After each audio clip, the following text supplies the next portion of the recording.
നമസ്കാരം. എൻ്റെ എല്ലാ പ്രിയ സുഹൃത്തുക്കൾക്കും ഒരിക്കൽ കൂടി മന്ത്ര മീഡിയയിലേക്ക് സ്വാഗതം. ഞാൻ സനോജാണ്. ഇന്നത്തെ ഞാൻ ഈ വീഡിയോ ചെയ്യാനുള്ള ഒരു കാരണമുണ്ട്. ഇന്ന് ഞാൻ ഒരു ഔദ്യോഗികമായി മണ്ണാർക്കാടിലേക്ക് പോകേണ്ട ഒരു ആവശ്യമുണ്ടായിരുന്നു. അവിടെ മണ്ണാർക്കാട് നഗരസഭയുടെ കീഴിൽ കുറേ സ്ഥലങ്ങളിൽ, ബസ് സ്റ്റോപ്പുകൾ പോലെ കുറേ സ്ഥലങ്ങളിൽ ഒരു 2 ബോക്സ് കണ്ടു. ഒന്ന് ജൈവ മാലിന്യം ഇടാനും മറ്റൊരെണ്ണം അജൈവ മാലിന്യം ഇടാനുള്ള 2 ബോക്സ്. അതായത് മണ്ണാർക്കാട് നഗരസഭയുടെ കീഴിലുള്ള സ്ഥലങ്ങളിൽ. നമുക്കതിൻ്റെ ഫോട്ടോസും സ്റ്റിൽസും നോക്കാം.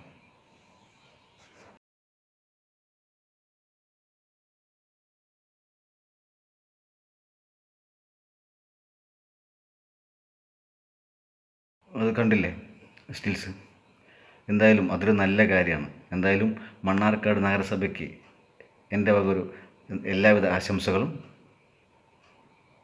അതുപോലെ തന്നെ അവിടെ ബസ് സ്റ്റാൻഡിൽ ഈ പ്ലാസ്റ്റിക് ബോട്ടിലുകൾ കൊണ്ടിടാൻ വലിയൊരു എന്താ പറയുക, ബോക്സ് പോലെ സംവിധാനം വെച്ചിരിക്കുന്നുണ്ട്. എന്തായാലും അതൊരു നല്ല കാര്യമാണ്. അത് എല്ലാ പഞ്ചായത്തുകളിലും എല്ലാ നഗരസഭയ്ക്കും അതൊരു മാതൃകയാകട്ടെ. ഇനി വേറെ ഇതിനെക്കുറിച്ച് തന്നെ ഈ മാലിന്യം കൊണ്ട് ഇടാനുള്ള സംവിധാനം വെക്കാനുള്ള ഇതേപോലെ ഒരു സംവിധാനം വെക്കാൻ വേണ്ടി ഞാൻ കുറേ വീഡിയോസ് ചെയ്തിട്ടുണ്ടായിരുന്നു. അപ്പം ഞാൻ ആ വീഡിയോ മാത്രം ഒരു വീഡിയോ ചെയ്തിട്ടുണ്ടായിരുന്നു. അപ്പം ഞാൻ വീഡിയോ ഇട്ടത് കൊണ്ടാണ് എന്ന് ഞാൻ അവകാശപ്പെടുന്നില്ല. എന്തായാലും അത് നല്ല കാര്യം തന്നെയാണത്. അതുമാത്രം പോരാ, ഇനി എല്ലാ സ്ഥലങ്ങളും ഇതേപോലെ തന്നെ 3, അതായത് ഈ കുട്ടികളുടെ പാമ്പേഴ്സ്, നമ്മൾ വഴിയിലെല്ലാം കാണാം കുട്ടികളുടെ പാമ്പേഴ്സ്, സ്ത്രീകളുടെ നാപ്കിൻ പോലുള്ള അതുപോലുള്ള ഈ സ്നെഗ്ഗി, കുട്ടികളുടെ പാമ്പേഴ്സ്, അതുപോലെ സ്ത്രീകളുടെ നാപ്കിൻ പോലുള്ള ഈ മാലിന്യങ്ങൾ അതും കൂടി ഇടാനുള്ള ഇതേപോലുള്ള ബോക്സും കൂടി സ്ഥാപിച്ചാൽ വളരെ ഉപകാരമായിരിക്കും. അത് നമ്മുടെ വീടുകളിൽ വെച്ച് എത്രയൊക്കെ കത്തിച്ചാലും പെട്രോളോ ഡീസലോ ഒഴിച്ച് കത്തിച്ചാലും കത്തില്ല, നനഞ്ഞുകൊണ്ടേയിരിക്കും. അതൊരു സംവിധാനം എല്ലാ സ്ഥലങ്ങളിലും, ഈ 3 സംവിധാനം ഇതേപോലെ ഒരു പർട്ടിക്കുലർ ഭാഗത്ത് വെച്ചാൽ വളരെ ഉപകാരമായിരിക്കും ജനങ്ങൾക്ക്. അതും നഗരസഭയും അതുപോലെ തന്നെ തദ്ദേശ സ്വയംഭരണ പഞ്ചായത്തുകളും സർക്കാരിനോട് ശുപാർശ ചെയ്ത് ഇതേപോലൊരു സംവിധാനം, ഞാൻ നേരത്തെ പറഞ്ഞ പോലെ ഈ കുട്ടികളുടെ സ്നെഗ്ഗി, സ്ത്രീകളുടെ നാപ്കിൻ പോലുള്ള സംവിധാനങ്ങൾ, വേസ്റ്റുകൾ ഇടാനുള്ള ഈ ഒരു സംവിധാനം കൂടി ചെയ്താൽ വളരെ ഉപകാരമായിരിക്കും. ഇതുപോലെ എല്ലാ സ്ഥലങ്ങളിലും, എല്ലാ പഞ്ചായത്തുകളിലും എല്ലാ നഗരസഭകളിലും ഇതൊരു മാതൃകയാകട്ടെ. എല്ലാവിടെയും സ്ഥാപിക്കുക ഈ 3 എന്നാൽ ഈ 3 സ്ഥാപിച്ച എല്ലാ ജനങ്ങൾക്കും വളരെ ഉപകാരമായിരിക്കും. എന്നിട്ട് ഇതേപോലെ 3 സംവിധാനം വെച്ചിട്ട് അവിടെ ഒരു ക്യാമറ കൊണ്ടുവയ്ക്കുക. അതിനുശേഷം ഈ മാലിന്യങ്ങൾ ഈ ബോക്സിലിടാതെ പുറമേ ഇട്ടാൽ അവർക്കെതിരെ കർശനമായി നടപടിയെടുക്കുക തന്നെ വേണം. അവർക്കെതിരെ നിയമ നടപടിയെടുക്കുക തന്നെ വേണം. നല്ല പിഴ ചുമത്തുക തന്നെ വേണം. ആദ്യം ഇതുപോലെ സംവിധാനം വെച്ചിട്ട് അങ്ങനെ ചെയ്താൽ വളരെ നല്ല ഉപകാരം, സാധാരണ ജനങ്ങൾക്ക് വളരെ ഉപകാരമായിരിക്കും ഈ 3 സംവിധാനം വെച്ചാൽ. ഇന്ന് അതുപോലെ തന്നെ ഇന്നും കുറേ ലോഡുകൾ പോകുന്നുണ്ട്. ഈ ബോക്സുകളുള്ള ഈ 2 ബോക്സുകളും അതുപോലെ പ്ലാസ്റ്റിക് ബോട്ടിൽ ഇടാനുള്ള ബോക്സും ലോറിയിൽ കൊണ്ടുപോകുന്നുണ്ട്. ഇത് എല്ലാ പഞ്ചായത്തുകളിലും എല്ലാ നഗരസഭകളിലും എല്ലാ കോർപ്പറേഷനുകളിലും സ്ഥാപിക്കണം എന്നാണ് എൻ്റെ ഒരു അഭിപ്രായം. അത് എല്ലാ തദ്ദേശ സ്വയംഭരണ വകുപ്പായ പഞ്ചായത്തുകൾ, അതുപോലെ നഗരസഭകൾ, ഇവരെല്ലാം അവിടുത്തെ ബന്ധപ്പെട്ട അധികാരികളും, വാർഡ് മെമ്പർമാരും, പഞ്ചായത്ത് പ്രസിഡന്റുമാരും, അതുപോലെ നഗരസഭ ചെയർപേഴ്സന്മാരും, അതുപോലെ കോർപ്പറേഷൻ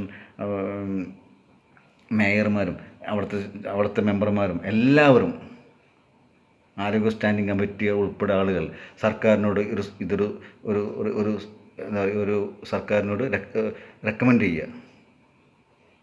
ഇതുപോലെ സംവിധാനം വെച്ചാൽ വളരെ ഉപകാരമായിരിക്കും എന്ന് പറഞ്ഞ് ബഹുമാനപ്പെട്ട മുഖ്യമന്ത്രിയോടും മറ്റു ആരോഗ്യമന്ത്രിയോടും ഒരു റെക്കമെൻഡ് ചെയ്താൽ വളരെ ഉപകാരമായിരിക്കും. ജനങ്ങൾക്ക് ഒരു ഉപകാരമായിരിക്കും ഇതുപോലെ സംവിധാനം കൊണ്ട് വച്ചാൽ. എനിക്ക് തോന്നുന്നത് കുറേ സ്ഥലങ്ങളിൽ ഇനി വയ്ക്കും ഇതുപോലെ ജൈവമാലിന്യം കൊണ്ടിടാനും രണ്ട് തരംതിരിച്ചാണ്. അതായത് ജൈവമാലിന്യങ്ങൾ അതുപോലെ തന്നെ അജൈവ മാലിന്യങ്ങൾ കൊണ്ടിടാനുള്ള ബോക്സുകൾ എനിക്ക് തോന്നുന്നു 2 ലോറികളായിട്ട് ഞാൻ പോകുന്നുണ്ട്. അതുകൂടാതെ ഞാൻ പറഞ്ഞത് ഈ പ്ലാസ്റ്റിക് ബോട്ടിൽ കൊണ്ടിടാനും ഉള്ള അതും ഈ ലോറിയിൽ 2 ലോഡ് പോകുന്നുണ്ട്. അത് എല്ലാ പഞ്ചായത്തുകളിലും, എല്ലാ മുനിസിപ്പാലിറ്റികളിലും, എല്ലാ എല്ലാ കോർപ്പറേഷനുകളിലും, ഓരോ സ്ഥലത്ത് പർട്ടിക്കുലറായിട്ട് ഓരോ കടകളുടെ മുന്നിലോ അല്ലെങ്കിൽ മറ്റേത് എവിടെയെങ്കിലും ഇത് സ്ഥാപിച്ചാൽ വളരെ ഉപകാരമായിരിക്കും. ഇത് 2 മാത്രം 3 മാത്രം പോരാ. ഞാൻ നേരത്തെ പറഞ്ഞ പോലെ കുട്ടികളുടെ സ്നഗ്ഗി, സ്ത്രീകളുടെ നാപ്കിൻ പോലുള്ള മാലിന്യങ്ങൾ കൊണ്ടിടാനും ഇതുപോലെ ഒരു ബോക്സ് സ്ഥാപിച്ചാൽ വളരെ ഉപകാരമായിരിക്കും. ഇതിനുവേണ്ടി എല്ലാ തദ്ദേശ സ്വയംഭരണ വകുപ്പുകളും അവിടുത്തെ ബന്ധപ്പെട്ട അധികാരികളും അവിടുത്തെ മെമ്പർമാരും അവിടുത്തെ കൗൺസിലർമാരും അവിടുത്തെ നഗരസഭ ചെയർപേഴ്സൺ, പഞ്ചായത്ത് പ്രസിഡൻറ്റ്, കോർപ്പറേഷൻ മേയർമാർ എല്ലാവരും ബഹുമാനപ്പെട്ട മുഖ്യമന്ത്രിയോടും അതുപോലെ ബഹുമാനപ്പെട്ട ആരോഗ്യമന്ത്രിയോടും ഇതിനെ റെക്കമെൻഡ് ചെയ്താൽ വളരെ ഉപകാരമായിരിക്കും. ഇതേ ഞാൻ നേരത്തെ ഈ 4 എല്ലാ പഞ്ചായത്തും ഞാൻ പറഞ്ഞ എല്ലാം വെച്ചാൽ സാധാരണ ജനങ്ങൾക്ക് വളരെ ഉപകാരമായിരിക്കും. ഇതേപോലെ ഈ 3 എല്ലാവിടെയും എല്ലാ സ്ഥലങ്ങളിലും വയ്ക്കും എന്ന് തന്നെയാണ് ഞാൻ പ്രതീക്ഷിക്കുന്നത്. ബഹുമാനപ്പെട്ട മുഖ്യമന്ത്രിയും അതുപോലെ ബഹുമാനപ്പെട്ട ആരോഗ്യമന്ത്രിയും ഈ കാര്യത്തിൽ ഒരു തീരുമാനമെടുക്കും, ഇതിന് മുന്നിട്ടിറങ്ങും എന്ന് തന്നെയാണ് ഞാൻ വിശ്വസിക്കുന്നത്, ഞാൻ പ്രതീക്ഷിക്കുന്നത്. നന്ദി, നമസ്കാരം.